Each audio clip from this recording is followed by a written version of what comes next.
കർണാടക സർക്കാരിന്റെ ബസ്സാണ് അപകടത്തിൽപ്പെട്ടിരിക്കുന്നത്. കാസർഗോഡ് തലപ്പാടിയിൽ നിയന്ത്രണം വിട്ട് ബസ് ഇടിക്കുകയായിരുന്നു എന്നാണ് അറിയാൻ സാധിച്ചിരിക്കുന്നത്. എന്താണ് അപകടത്തിന്റെ കാരണം എന്നുള്ളതിൽ അന്വേഷണം നടക്കുന്നതേയുള്ളൂ. പ്രാഥമികമായി അറിയാൻ സാധിച്ചത് ദേശീയപാതയിലാണ് അപകടം ഉണ്ടായത്.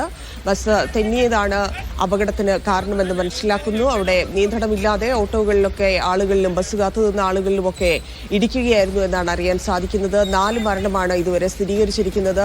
7 പേർ ഗുരുതരാവസ്ഥയിലാണെന്ന് അറിയുന്നു. ആശുപത്രിയിൽ പ്രവേശിപ്പിച്ചിരിക്കുകയാണ് 7 പേരെയും. മറ്റ് വിവരങ്ങളുമായി ഷഫീഖ് നസ്രുള്ള ചേരുന്നുണ്ട്. ഷഫീഖ്, എന്താണ് ഏറ്റവും പുതുതായി ലഭിക്കുന്ന വിവരങ്ങൾ?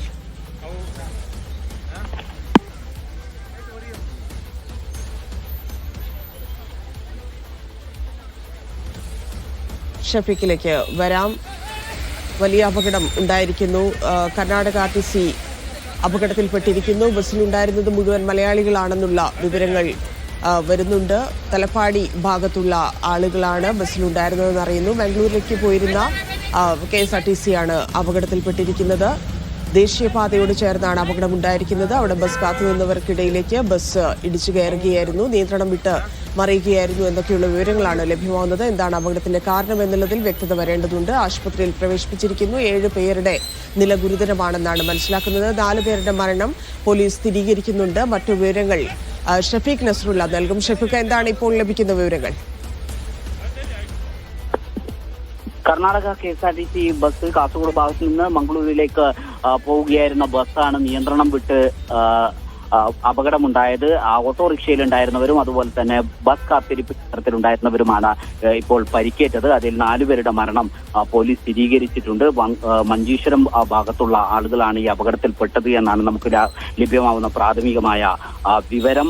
4 പേരുടെ മരണം സ്ഥിരീകരിച്ചു. 7 പേർക്കാണ് അതീവ ഗുരുതരമായി പരിക്കേറ്റത്. 7 പേരുടെയും നില അതീവ ഗുരുതരമാണ് എന്നാണ് അപകടം നടന്ന ഉടനെ വിവിധ ആശുപത്രിയിലേക്ക് അവരെ എത്തിച്ച നാട്ടുകാരിൽ നമുക്ക് ലഭ്യമാവുന്ന വിവരം. ഇപ്പോൾ അതിൽ 4 പേരുടെ മരണം സ്ഥിരീകരിച്ചിട്ടുണ്ട്. 3 പേർ ഇപ്പോഴും അതീവ ഗുരുതരാവസ്ഥയിൽ തന്നെ എത്തുന്നു.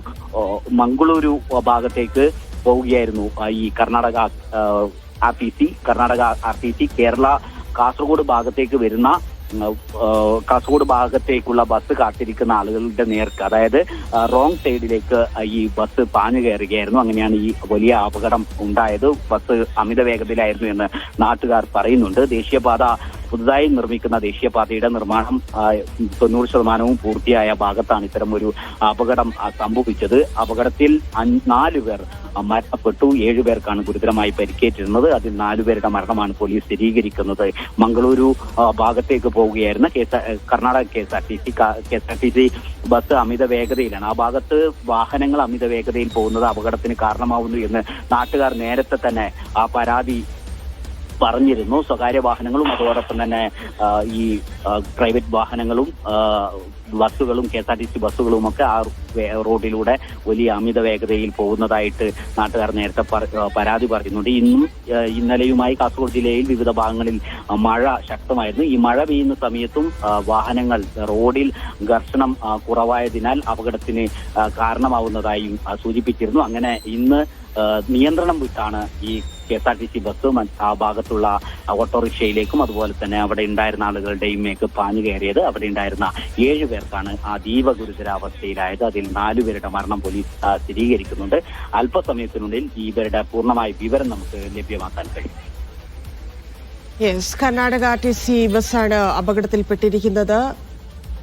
ഇപ്പോൾ ലഭിക്കുന്ന വിവരങ്ങൾ അനുസരിച്ച് 4 പേരുടെ മരണമാണ് സ്ഥിരീകരിച്ചിരിക്കുന്നത്. 7ഓളം പേർ ഗുരുതരാവസ്ഥയിലാണ് എന്നറിയുന്നു. നേരത്തെ തന്നെ ഇവിടെ അമിത വേഗതയിൽ വാഹനങ്ങൾ പോകുന്നതുമായി ബന്ധപ്പെട്ടുള്ള പരാതികളൊക്കെ ലഭിച്ചിട്ടുണ്ട്. ദേശീയപാതയുമായി ബന്ധപ്പെട്ട പരാതികൾ ഉണ്ടായിരുന്നു. അവിടെ തുടർച്ചയായി അപകടങ്ങൾ പതിവായ സാഹചര്യത്തിൽ പരാതി ഉന്നയിക്കുകയും ചെയ്തതാണ് നാട്ടുകാർ എന്ന് മനസ്സിലാക്കുന്നു. അവിടെ വണ്ടികൾ തെന്നുന്ന പ്രശ്നമുള്ളത് നേരത്തെ തന്നെ ശ്രദ്ധയിൽപ്പെടുത്തിയതാണ്. ഇപ്പോൾ മഴയും ഉള്ള സമയമായതുകൊണ്ട് തന്നെ വലിയ അപകടമുണ്ടായിരിക്കുന്നു. അതാണ് അപകടമുണ്ടാകാൻ കാരണം എന്നുള്ള നിഗമനത്തിലാണ്. പക്ഷെ എന്താണ് കാരണം എന്നതിൽ ഔദ്യോഗികമായിട്ടൊരു സ്ഥിരീകരണം വരേണ്ടതുണ്ട്. എന്തായാലും 4 പേർക്കാണ് ജീവൻ നഷ്ടമായിരിക്കുന്നത്. ബസ് സ്റ്റോപ്പിലേക്കാണ് ബസ് ഇടിച്ചു കയറിയിരിക്കുന്നത്. അടുത്തുണ്ടായിരുന്ന ഓട്ടോറിക്ഷയിലുണ്ടായിരുന്നവർക്കും പരിക്കേറ്റിട്ടുണ്ട്. ബസ് കാത്തുനിന്ന ആളുകൾക്കിടയിലേക്കാണ് ബസ് നിയന്ത്രണം വിട്ട് ഇടിച്ചു കയറിയത് എന്നാണ് മനസ്സിലാക്കുന്നത്. മലയാളികളായ ആളുകളാണ്, തൽപ്പാടി അവിടെ ഭാഗത്തുള്ള ആളുകളാണ്, മംഗളൂരിലേക്ക് പോയിക്കൊണ്ടിരുന്ന മലയാളികളാണ് അപകടത്തിൽപ്പെട്ടത് എന്നുള്ള വിവരങ്ങളാണ്. ആളുകളുടെ പേരുവിവരങ്ങൾ ലഭ്യമായിട്ടില്ല. തലപ്പാടിയിൽ നിന്ന് പോകുന്ന ആളുകളാണ് അപകടത്തിൽപ്പെട്ടത് എന്ന് മാത്രമുള്ള വിവരങ്ങളാണ് നമുക്ക് ലഭ്യമായിട്ടുള്ളത്. ആരൊക്കെയാണ്, എവിടെയുള്ള ആളുകളാണ് എന്നൊക്കെയുള്ള കാര്യങ്ങൾ ഇനി വിവരങ്ങൾ ലഭിക്കേണ്ടതുണ്ട്. കർണാടക RTC ആണ് അപകടത്തിൽപ്പെട്ടിരിക്കുന്നത്. ദേശീയപാതയിൽ നിന്ന് നിയന്ത്രണം ഇല്ലാതെ ബസ് തെന്നി മാറിയതാണ് എന്നൊക്കെയുള്ള വിവരങ്ങൾ ലഭ്യമാവുന്നുണ്ട്. പക്ഷേ എന്താണ് അപകടത്തിന്റെ കാരണമെന്നറിയണം. 4 പേരാണ് മരിച്ചത്. മരിച്ചവരുടെ വിവരങ്ങളും ലഭ്യമായി വരുന്നതേയുള്ളൂ. ആശുപത്രിയിൽ നിന്നുള്ള വിവരങ്ങൾ കൂടുതലായി ലഭിക്കേണ്ടതുണ്ട്. 7ഓളം പേരാണ് ഗുരുതരാവസ്ഥയിൽ ആശുപത്രിയിലുള്ളത് എന്നാണ് അറിയാൻ സാധിക്കുന്നത്. എന്തായാലും 7 പേർക്ക് ഗുരുതരമായി പരിക്കേറ്റു എന്നുള്ള വിവരങ്ങൾ ലഭിക്കുന്നുണ്ട്. ബസിന്റെ നിയന്ത്രണം വിട്ടതാണ് അപകട കാരണമായിരിക്കുന്നത്.